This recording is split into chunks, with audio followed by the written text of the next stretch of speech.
The feminine must not be the source of love. So what does that leave us? The masculine is the source of love, and the feminine is the seeker of love. There's our polarity.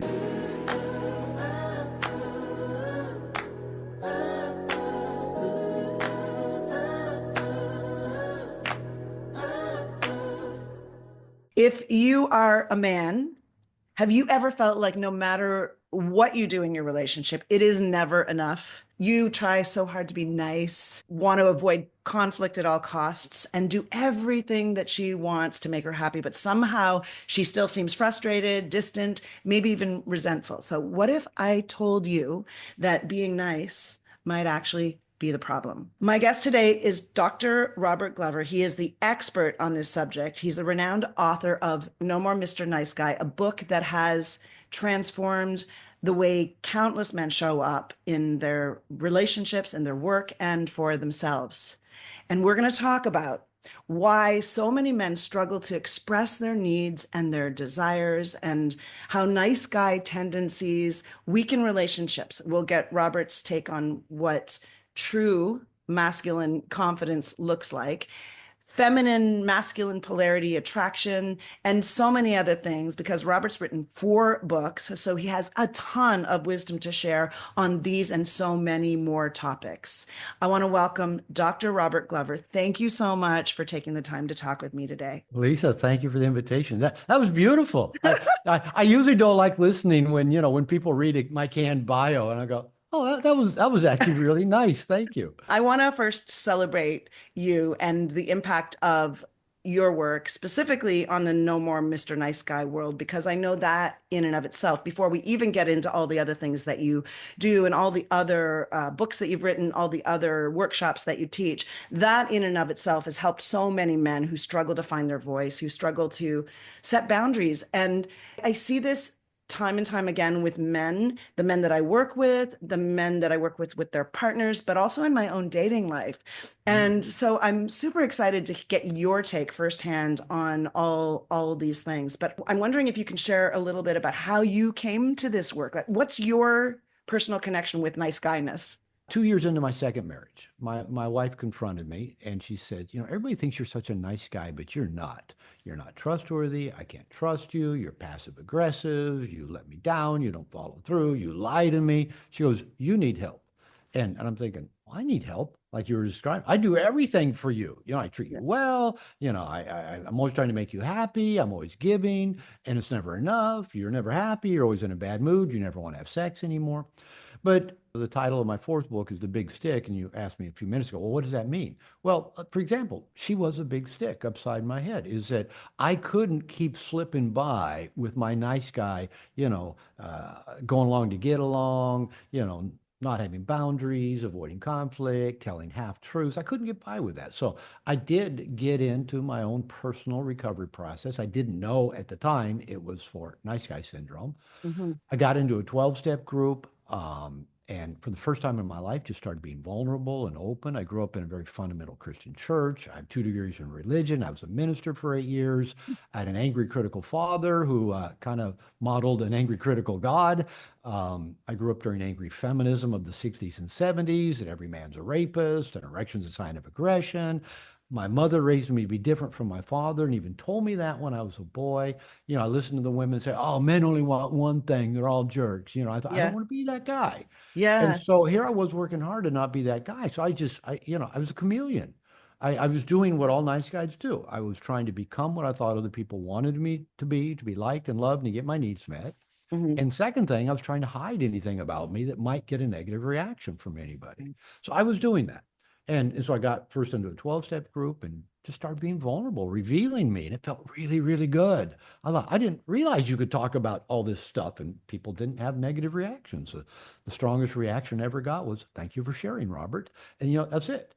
And then I got into therapy and then joined a men's group that I was in for 5, 6 years. And it was during that time that I began the work and wrote No More Mr. Nice Guy. I was a marriage and family therapist by profession at this time. And I Mhm. started noticing that a lot of the men coming to me, especially that were in relationship, these guys were saying the same thing I was. I'm a nice guy. I'm the nice guy you'll ever meet. I treat her better than her ex. I'm raising their kids. They go to private school. I buy her the car she wants. I get her the leather interior. She flies first class. I could say she wears Lululemon, but that was kind of before Lululemon because my wife flies first class and wears Lululemon. So, and then they're saying, and she's never happy. It's never enough. When's it my turn? She never wants to have sex anymore. And I thought I can finish these guys' sentences for them. So I started a No More Mr. Nice Guy men's group probably 30 years ago. I started just writing stuff to give to the guys. Nowadays we'd call it a blog or post or something, but I was just writing because I like to figure stuff out. I was trying to figure me out, trying to figure out what is this thing that all these men are thinking. If we just sacrifice ourselves and give to everybody else, they'll like us, they'll love us, they'll never be upset at us, they'll want to have sex with us. And then there's another category of men that I didn't really put them together right at first, but this was the category of guy that were single. And they said, "Oh, I have lots of female friends. Oh, I have lots of beautiful women around me all the time. They all think I'm amazing. I'll do anything to help them. They'll call me up when they're, crying about their jerk boyfriend that's treating them bad. And I listen. And they all tell me, oh, you're so amazing. You're so great. Some woman's going to be so lucky to have you someday." But they go, but they don't want to be my girlfriend. Right, the friend zone thing. That was before the friend zone I term know the existed, words weren't but the same, it, but it was exactly what it was. They were friend zoned. And one thing I do tell men is women don't put us in the friend zone. We put ourselves there Mhm. through, as you said, by being so nice and trying to get their approval. And it doesn't turn women on. And we can dive more into that. Yeah. So that's where I got this thing. So I kept writing my book. My clients and their wives and the girlfriends said, "Robert, you should write a book. You should go on Oprah. This could be a bestseller. My dad needs it. My ex needs it. My brother needs it. My son needs it." So I kept writing, and book came out around 2000 and in print 2003. And it's interesting. A lot of book editors told me, "Robert, I like your books. Well written. It's a good book, but our marketing department says men won't buy a self-help book." And I said, one, they can't buy them if you don't publish them. And two, you don't know the men I'm writing to. They want to be good men. They want to be better Yeah. men. They will buy the book. Now, granted, this was pre-Amazon, pre-interview podcast like this, where you'll put the book in the show notes and Yeah. people will go click on it, go to Amazon. Amazon will say people who bought this book also bought this book. So whether or not men actually read the books, they do buy them because my royalty checks keep getting bigger every year. So Yeah. apparently there's either more and more nice guys out there and more nice guys are buying the book. I've had the sense and the belief that as important as it was, the Me Too movement was super important. We needed to have it. It needed to happen. But there's been massive collateral damage for men, and my sense has been that it's come somewhat at the hands of the Me Too movement. But you have the longer viewpoint. So do you see Me Too as having impacted or just being another inflection point? Outside of America, that almost got no traction. Right. People in Europe, what are all those, what are all those entitled women complaining about? The Mexican Yeah. women are going, what are they talking about? This is just life for us. Yeah, everybody abuses us. Everybody, hurts us. You can't trust men for anything. We're not going to put it on a website. It's just part of life. So I'm not diminishing it, Yeah. but I think it did affect a certain population.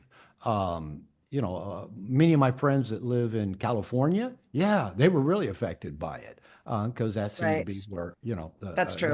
the two coasts, seemed to really be affected. Now, not to diminish either the truth of the hashtag Me Too. I read a statement by Maureen Dowd the other day, who I love her. I quote her in No More Mr. Nice Guy, a feminist.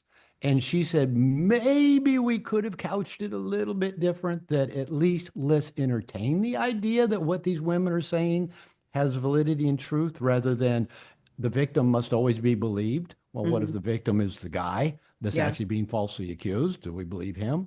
So it was a dynamic, but let me kind of stretch it out a little bit. Yeah. In No More Mr. Nice Guy, I kind of go back and talk about really the change from hunter-gatherer society to agrarian society to industrialized society to where we're really pretty much after World War II, where fathers got taken out of the lives of boys. And Yes. they no longer had any kind of masculine initiation, contact with men to learn how to be masterful men in the challenging world of the masculine. And so, following World War II, more and more fathers out of their home, away, divorce, addictions, abuse in the Yeah. home, fathers traveling, working a lot, not there. Vietnam War really put a big divide between young men and their fathers. Those Hmm. generations got divided. I was still in high school during that. So that had a big impact. Feminism probably had a big impact on the dynamic of, I grew up, like I said, with mantras like, every man's a rapist, and I thought all feminists were men haters until, maybe just even recent years talking to women who identify as feminists go, no, I don't hate men. Well, the Oh, many yeah, waves of feminism, right, have changed yeah, things over yeah. time. And so you're just talking about, that very vocal, loud group of, men haters. I go, oh, you mean that's not all women? No, it's just a very vocal group. Most women I talk to, like men and want to have a good relationship with men. So all of that stuff began to affect boys, I think, from not having masculine initiation, being raised primarily by women as caregivers, our mothers, preschool, babysitters, elementary school. I say that most boys, just to get from second to third grade, not just have to learn the reading, writing, and arithmetic, but how to please a woman, because most Because had all the female teachers were, teachers. yeah, They're all female. female, still Yeah. are. And then there's no masculine initiation to teach the boy how to come be in the world of the masculine. Now, where he has what the feminine wants, he doesn't have to chase, women and girls. Nowadays, men are chasing women, and women are kind of like, oh, we have what you want because we have boobs and a vagina. But back it used to be reversed. The men had what the women wanted. We had the food, the furs, and the fucks, and that's the women came to the men. So it's all reversed now. Since that, I started working with nice guys, some changes. Social media, for one, which I think is highly feminizing of men Mm-hmm. and actually keeps them from purpose rather than purpose. Hmm. Chasing likes and trying to go viral and, all that stuff. Hmm. Probably things like hashtag Me Too had a big impact of men being really passive now and being afraid of exposed on social media if they, you know, approach a woman or try to Yeah. kiss a woman they're on a date with and they don't Men trust are her. terrified to approach women. Men don't Yeah. approach women for the Yeah. most part now compared to Women 10, tell me 20 that years all ago. the time. No, Yeah, they they say, don't. why? They go, I'll smile at the guy. Yeah. Why won't he approach me? If you go to Okay. Europe, it's different. It's different here in Mexico as well. Yeah, I'm sure it So, is. but add one more piece is that when I started working with nice guys, like I'm a tail end baby boomer. And most of the men I worked with talk about their fathers not being in the home or not being safe or Yeah. trustworthy or available. Now, what I hear from millennials is they'll say, my father was a nice guy. And they'll say, all he taught me was don't piss off your mother, because that's what he was trying to Hmm. not do. So nowadays, I work with so many young men who's their model of how to be a guy was from a nice guy father. Yeah, second generation Exactly. guys. So lots of dynamics have played into it to where now we just have, at least two generations, well, probably three, that just have no connection with a healthy masculine role model of what it Yeah. means to be male. So yeah, all of that is impacting men. So basically, because they have no role model of how to be a powerful masculine creature Yeah. and how to embrace both their masculine and feminine side. Nobody teaches them that. Yeah. But they're also being told, well, don't do that, don't be that, don't show up that way, don't be that way. So everything's taken off the table. So what do you be? They're Oh, I know. frozen. They I'll don't play know what World of Warcraft. I'll surf totally. the internet. I'll go on social media. I'll order food on Uber Eats. I'll jerk off to porn because Porn. I don't want to be anything Yeah. that might be bad, might be toxic.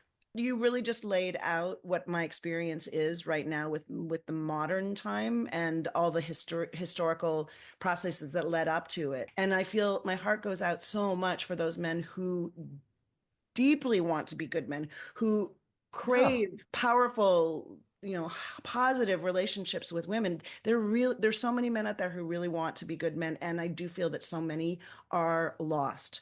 So where do you begin with a man, the men that I'm sure you don't do too much individual coaching these days, but I still do some, do you? Oh, okay. Yeah. Okay. Yeah. I, I, So I charge I charge enough to I discourage tried it a in lot. general.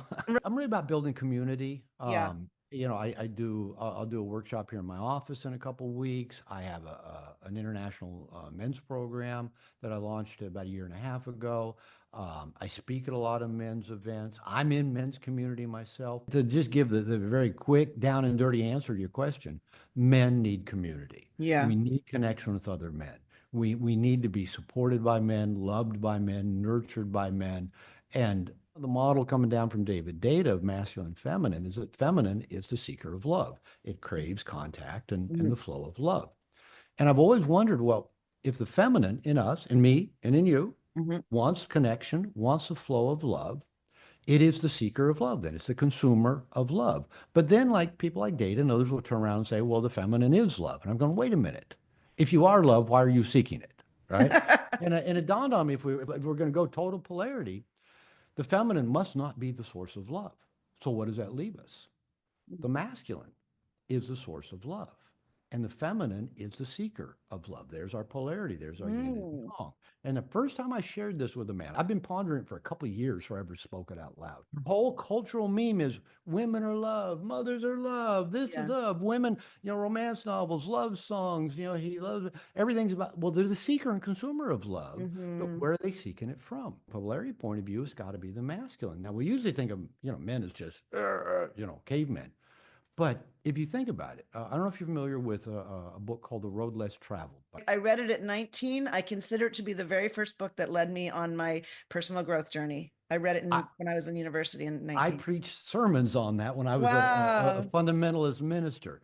And I'll mention it to people nowadays, and people haven't heard of it, but it is the all-time best-selling self-help book. Yeah. And it's kind of like it's, kind of gotten left behind. Yeah. So, I tell people, Google Scott Peck's definition of love. And it's, I think, the best definition of love I've seen. And I'm Mhm. going to butcher paraphrasing of it, but he basically says love is the will to act in one's own or another's spiritual development or best Mm. interest or personal growth. So he attributes two factors to love. One is will or Action. intention, Well, action. Those are not right. feminine terms. The feminine is not about intention and action. The feminine is done too. It's the receiver. It's the masculine in us that goes and gets stuff done. It's the feminine in us that is acted on. And so, there's the dom sub, top, bottom, pitcher, catcher, masculine, feminine, yin, Yeah. yang. They're all the same thing. I know I've been in a men's program for several years now. And when I go connect with men, I just did a men's program of my own for Integration Nation 2 weeks ago. I wanted to give the men in my program a taste of being live and in person, hugging men, going deep with men, practicing with men, dancing with men, laughing with men, being stupid with men, eating with men, all that stuff. And I tell you what, they experience what I experience when I'm with the masculine. Yeah. I come away feeling well nurtured, well filled, well loved, well blessed. And then I go home to the feminine creatures in my life. Right? Doesn't matter. I've got a strong, powerful mother who's going to be 90 this May. My wife, who grew up in poverty, 8 out of 10 kids, in Guadalajara, Mexico, who's just a kick ass. The shamans that she worked with all tell her that she's an Azteca warrior. And so she's just fierce.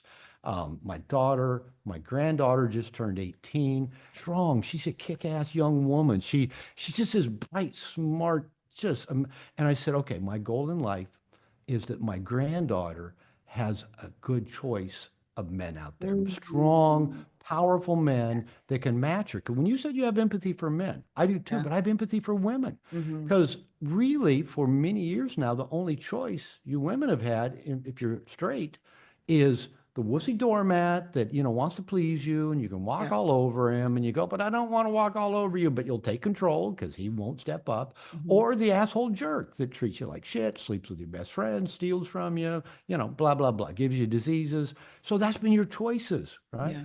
And so when I said my granddaughter just turned 18, but her 16th birthday, I go visit her every year on her birthday. And so we're having lunch, and she says, Grandpa, the boy that's taken me to the homecoming dance, his parents are reading No More Mr. Nice Guy. And I go, mission accomplished. My granddaughter will have access to young men that at least have been introduced to this world of healthy masculine feminine polarity, healthy masculine leadership, showing up with consciousness, open heart, leading in powerful, heart open Totally. ways. And I'm going, yes, it's working. I believe that we all need to start from a place of pretty deep sovereignty in order to connect in ways that are powerful and healthy. And as a result, there's a move towards supporting each other in our brotherhood and sisterhood. And you Mhm. referenced your book called The Big Stick. And my experience of growth as a feminine being is very different from what I experience sometimes in the communities that I'm in that are often led by men. Yeah. And I hear over and over said that we need to sharpen each other. We need to say what's true. We need to tell each other what's not working, what we don't like, what could be better. So I'd love if you'd speak about your perspective on women as the big stick, but then also how women grow and then how we understand each other's hearts as we're hoping to grow together. I've been at this for over 40 years. Mhm. Look at relationships. And so I had a private practice for many, many years as a marriage and family therapist. And so a few little things I learned along the way.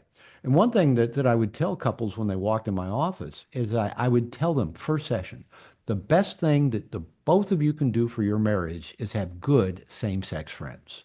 Mhm. Women tend to keep their good same-sex friends into relationship. Men tend to let them all go. Yeah. And we get busy, we got work, we got career, we got our wife, we got kids, we got things around the house. We feel guilty if we just go hang out with our bros. And you're right. In that world of kind of masculine consciousness development, there is that sharpening.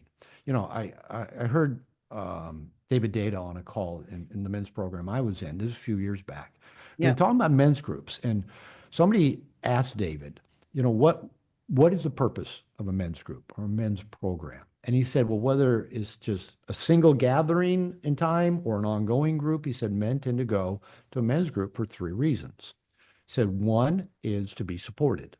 They're to be held. They're going through difficult times. They're going through a rough spot in their marriage, or dealing with financial stresses, or they're depressed. They need to be held and supported. Right? He said they go to get sharpened. There's that whole sharpening thing to be held accountable. And that's kind of a David Data thing from Wade Superior Man. We need that accountability. And like you already referenced, missing so much in our culture because we don't have initiation, we don't have rites of passage, we don't have We've we've men. never been taught Yeah. to get comfortable feeling uncomfortable, face our fear of death, trust men to hold us accountable. We do need it. And then he said the third thing, and at the age I was at when I heard this, so I'm 69, so I was mid 60s. He said, and men go just to be. I go, Mm. that's me. I'm past Emptiness. that age of needing a lot of sharpening. Yeah. I'm more, even though I'm still active in what I do, I'm still building, I'm still creating, I'm still marketing, and my plan is another 20 years to do it. I'm at that stage where I don't need a lot of fires lit under me. Yeah. I just need to be with men. Yeah. So those three things support and fill the man so he can come into his relationship in a fuller space, whether he's getting supported, whether he's getting sharpened, whether he's just being with that flow of masculine love, filling his own feminine bucket up and having overflow to his partner. Okay, now Mm. bring it back to what I experienced in marriage therapy and the whole big stick meme. If a couple came into my office and they both have their complaint or they wouldn't be there. Now sometimes they both are pointing fingers at the other. Sometimes they come in and they're pointing fingers at one and the other one's going, they're right, it's my fault. And I'm trained as a systems therapist, so it's never somebody's fault. It's a system people co-created unconsciously. The system would not exist if both people didn't need it to be that way. They've co-created it because it feels normal, feels familiar. It's a portal into old stuff. So I found early on, if I start with the man's complaint about the woman, um, that'd be the last time I'd see them. They would never come back, never come back. And I thought, okay, and so I kind of started changing, my mentality. And around that time, I was also taking salsa lessons. And I came to a realization that if I and a partner went to a salsa class, and they started with my partner on how to salsa dance, well, she's the designated follow. And if she learns how to be the follow, but I don't know how to be the lead, who's she going to dance with? Right? It wouldn't do any good. You got to start with the guy. So I would start, if I was a salsa teacher, I would start with the guy. I'd say, okay, here's two or three basic steps. And once he learned two or three basic steps, I'd now bring his partner in and practice and show her how to follow that particular lead. But I have to start with the guy.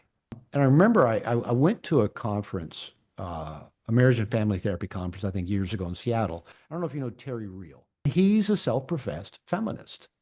And in that talk he gave, he even said, as a feminist, he said, you can't start with the woman. She'll bolt. She won't come back. She holding the feminine accountable is counter polarity. The Mhm. masculine in us is accountability. The feminine in us, as David would say, the feminine never lies. Whatever its truth in the moment is true.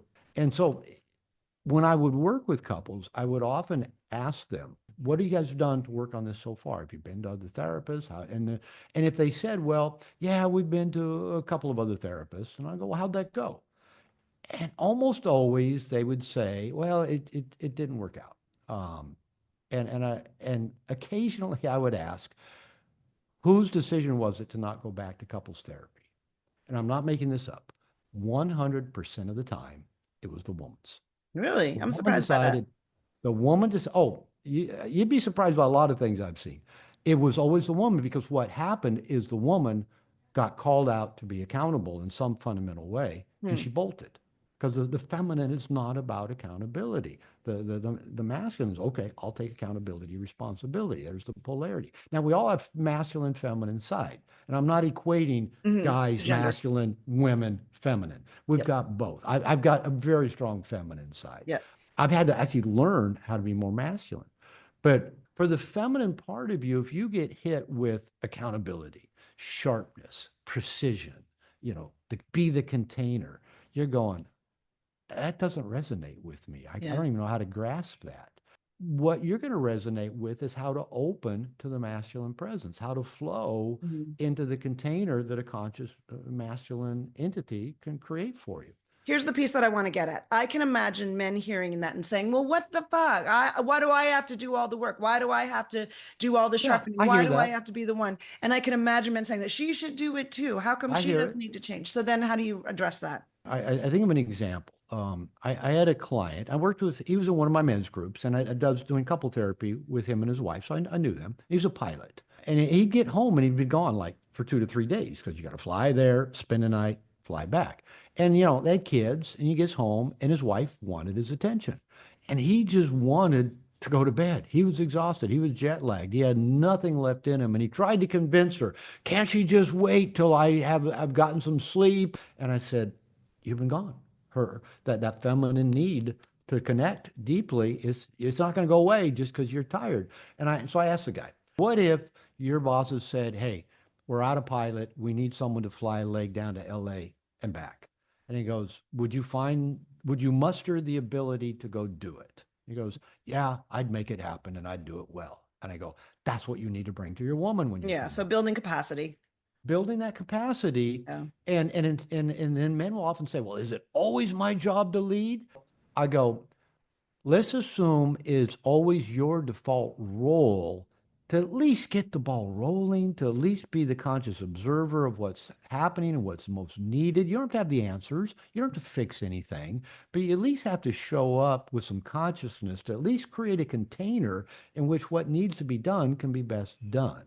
And I Mhm. said, yes, if you have a strong, competent partner, the two of you will flip flop back and forth. But in terms of the deeper emotional connectedness in a relationship, I found that most heterosexual women do want their guy to show up. As a woman, you do so much in your masculine. Yeah. If you get 100%. up, getting ready in the morning, Yeah. going to a job, dealing with customers, dealing Parenting. with boss, parent, yeah, coming home, dishes to be done, you're in your masculine all day long. When you come home and your man goes, "What do you want to do tonight? What do you want for dinner? You want to order out? What do you want to watch for TV?" You're going, "Fuck, make a decision. I've been in my mask." Now, you don't want him to be the controlling asshole jerk that says, "Here's what we're going to do." Now, every now and then, it might be all right to say, "Hey, babe, we're doing this tonight." You go, "No, I'm doing," you go, "We're doing this." You go, "Okay, thanks." But it's kind of like they speak of traditional masculinity just like it's a buzzword. We just all know how that's bad. So, here's the thing, things do tend to swing in pendulums. When we went from being hunter gatherers, where we were very communal, we shared everything. It was a very harsh life, but apparently all anthropologists say we were happy. We weren't worried and stressed about a lot of things. We lived together, we died together, right? And then when somebody decided, "I'm going to just stay still. This is a nice piece of land. I'm going to grow a tree. I'm going to have some cow." And we went more from hunter gatherer to what I call an ownership mentality. Now, we also call that the patriarchy. And that's what patriarchy was. You know, Men owning, a cow, piece of land, a tree, their wife's vagina, their children that came out of their wife's, it's an ownership mentality. Mhm. And, kind of the extreme of that is, all the things about how the patriarchy, was so evil and so abusive and colonizing countries. A lot, it's behind slavery, a lot of bad things. But it was also about providing and protecting. Men have done a lot of good things in the last 10,000 years, not just evil. But there were extremes that Yes. needed to be addressed, whether it's through feminism in modern times, hashtag Me Too. But then we Yeah. want to throw the baby out with the bathwater, right?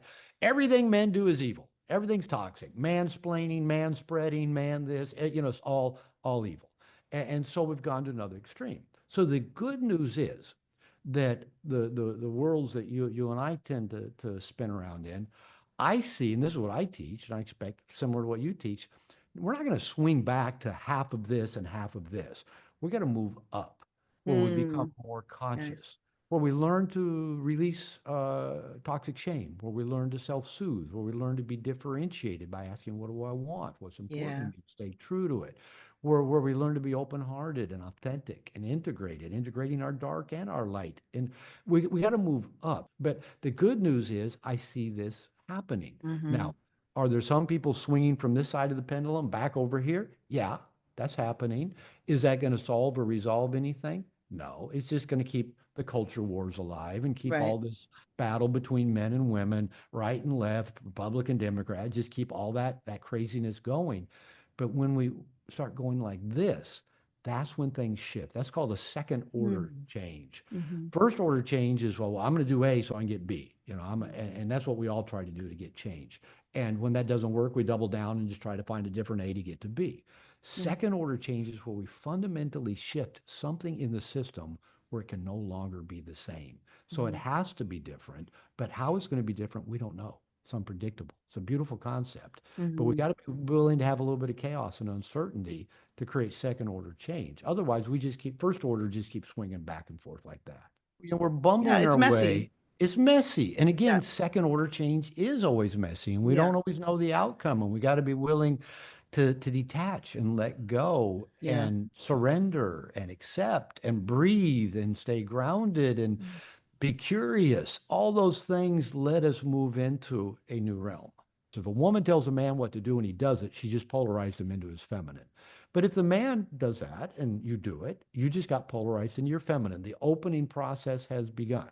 That's the masculine leadership side of it, which I love, but tying that back into the big stick Yeah. and the role that the feminine plays in the relationship. Is the big stick similar to the oracle? The Is that big the role? stick can be anything that gets, because it's mainly written for men. So it's anything that gets the man's attention. And the reason why we called it big stick is because the coach that took all my material said, Robert, you use the word big stick a lot. And I do. And, because men, a masculine identified person, you can hit them upside the head with truth. Like you can say to a man, that was like the dumbest thing I've ever heard. What the fuck were you thinking? You can say that with love, and he'll go, thank you. I needed someone to say that to me. The big stick to men isn't just the feminine muse.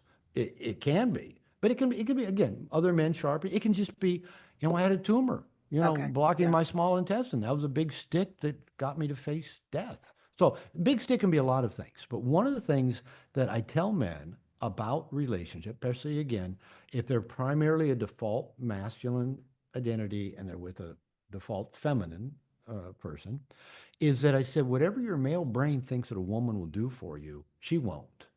And I said, but she will be the most amazing muse and teacher. Hmm. I think the feminine, the end, the feminine, it's the chaos. It's everything that's not nailed down. Hmm. Now, is that going to make you feel loved? Probably not. Chaos doesn't make us feel loved, but chaos does get our attention. I tell men, and I borrow a quote from David Snarch, who wrote the book called Passionate Passionate Marriage. marriage. Yeah. And he references conscious relationships as being powerful personal growth machines, right? I've Yeah. kind of adapted what he says. Yeah. They're such a powerful portal into the depths of who we are and what our trauma and what we brought with us and our earliest relationships with mom and dad and our cultural dynamics, our essences, male and female, masculine, feminine. If we can approach our relationships with just this openness, and so I'll tell the guy, What the feminine is going to give you is a lot of life lessons. Yeah. Are you going to open to it? Are you going to open to just the wisdom that comes from both the feminine intuitiveness, the empathic nature of the feminine, the ability to see through things, the ability to create some chaos for you that you just want to put the fires out and get everything back to good? Can you embrace that? That fire, that chaos, that weather, that storm, that earthquake, that volcano, this all, can you say, bring it? Now, Yeah. for men to do that, they do need the sharpening, they need the grounding. Right. And I think all men's work, the basis of it is how do we come back to the feminine, whether it's women or world, right? Yeah. How do we come back to the feminine and say, I'm ready, Bring it. bring Yeah. it, Yeah. bring it, let's do this. And we could do a whole nother podcast of what is feminine consciousness work. And I Totally. kind of, I kind of disagree with what I think happens in a lot of like co-ed and feminine spaces, especially when men start teaching women about Mhm. it.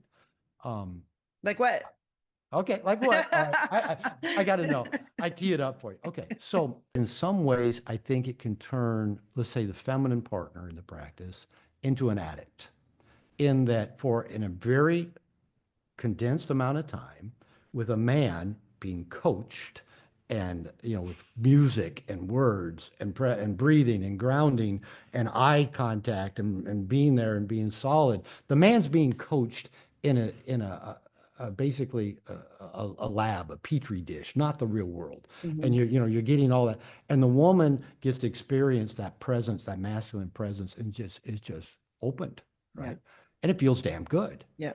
And I think that turns women into addicts and they go, Hmm. I want that. I want more of that. If my man or if this man can give that to me here, why doesn't he give it to me all the time? I want it on demand. And if you talk about feminine demand or feminine complaint, I think co-ed work raises feminine demand and complaint because you get to experience firsthand what is possible to experience when a conscious man is in front of you, or let's say a masculine creature bringing that presence. And then the feminine, the deep feminine in you wants that all the time. And Hmm. now you also usually have more words to express your discontent. Yeah, that's a really, really great point. I think that there is some truth to that, having experienced it. And I would say it's true that when you get to experience the presence of a conscious man who is willing and being led through holding you in the full expression of your feminine, it It feels feels damn so good. damn Yeah. good. I don't know, maybe it's the addicted part of myself that's like, let's not take that away. In What a I way, appreciate about that piece is that when there's the acknowledgement of that experience in us that is aligned with the feminine desire for more, that we always hmm want more. So always. when we can That's feminine, experience it and have it in the context of that feels so good and it is our nature to always want more, then we can be in touch with our grief, our heartache, our yearning for the fact that maybe we don't always get to have more. which is what I think the essence of feminine practice should be. Yeah, it If you think is. about it, I get really basic, with Data's model. I break it down. The masculine in us does, the feminine in us is done too. Now, that can be abusive trauma to our feminine. It can be Yeah, bliss. It can be, yeah, fucking us to God. So the feminine desires to open to the depth of that. When we're in our conscious masculine, we're penetrating the world in very conscious, mindful, authentic ways. Love, right? When we're in our conscious feminine, we're open to both the bliss of being deeply penetrated by a conscious entity, by conscious masculine. We're open to that. But also, we stay open even when we're in the depth of our feminine pain and the hurt yeah, that is. absolutely. And that is what I think feminine identified people could benefit the most from feminine practice. And the metaphor of Jesus on the cross, he had his masculine mission, masculine purpose. And when he's nailed to the cross, he's up there saying, Father, forgive them. They know Mhm. not what they do. Mhm. That's high conscious feminine. I Yes. hurt. I'm in pain. I'm Yeah. not going to close. I'm not going Yeah. to withdraw. I'm not going to punish you. I'm not going to try to make you hurt like I think you made me hurt. That's all lower feminine. And I Yeah. think if the feminine in us can do healthy feminine practice, I think the number one piece of healthy feminine practice is should be learning to stay open even when it hurts. 100%. And I mean, I didn't ever train with David, and I know his work is seminal, but really, John Wineland's my teacher. And I Yeah. feel that that is is the essential teaching of feminine Beautiful. practice in John's work. Beautiful. I Yeah. love that. I'm 100% Yeah. for how Yeah. can we yearn? How can we feel our deep need, Yeah. but not go into that lower unconscious deprivation, blame. It's your fault. I'm not getting this. You know, 100%. you could give it to me if you wanted to, just and then the feminine, when it hurts, it withdraws. You know, Well, again, and it's unhealthy. I don't think that's the ideal. I think our practice is that when we hurt, to show, to to open with open to the the hurt, hurt. to Yeah, not to surrender, withdraw, to say, to surrender into it. and I think that is the most challenging practice any human, male or female, masculine, feminine. I think that's the most challenging practice in this life. It's the hardest thing to do, but that is the transformational piece, I think, for us human beings, is when the feminine part of us stays open and says, it hurts, but I'm Yeah. not going to close. Yes, I absolutely. And I love your referencing the image of Jesus on the cross as doing that and forgive them. They know not what they do is perfect because it is such a good example of how we also have the opportunity to take life's hits and or big sticks or where it's Yeah. like, boom, something happens that you didn't see coming and to take it as a learning and to take it as the practice of surrendering into it and softening into it and Yeah. feeling it and showing it and sharing it and being in communication with it. And saying thank you and Thank you. to And it. yeah, yeah, That's exactly. tough. That's challenging. It But is. that's the deep work. But That's the it's deep work. also it's the deep work, but it's also, I think, some of the deep, the most how would I say, there's so much profound joy and that comes from that kind of softening and surrender. And I we agree. know that as the feminine, that when we get to be held in a way where we can soften and surrender into whatever is present, it is bliss. And so even if it, takes us to drop our egos or our rigid ideas about what should be, the experience of it trains us on wanting more. And so my personal experience of feminine practice is getting to Beautiful. experience I that love being it. held. I vote Yeah. for that. I vote for Yeah. that. Good stuff. Yeah.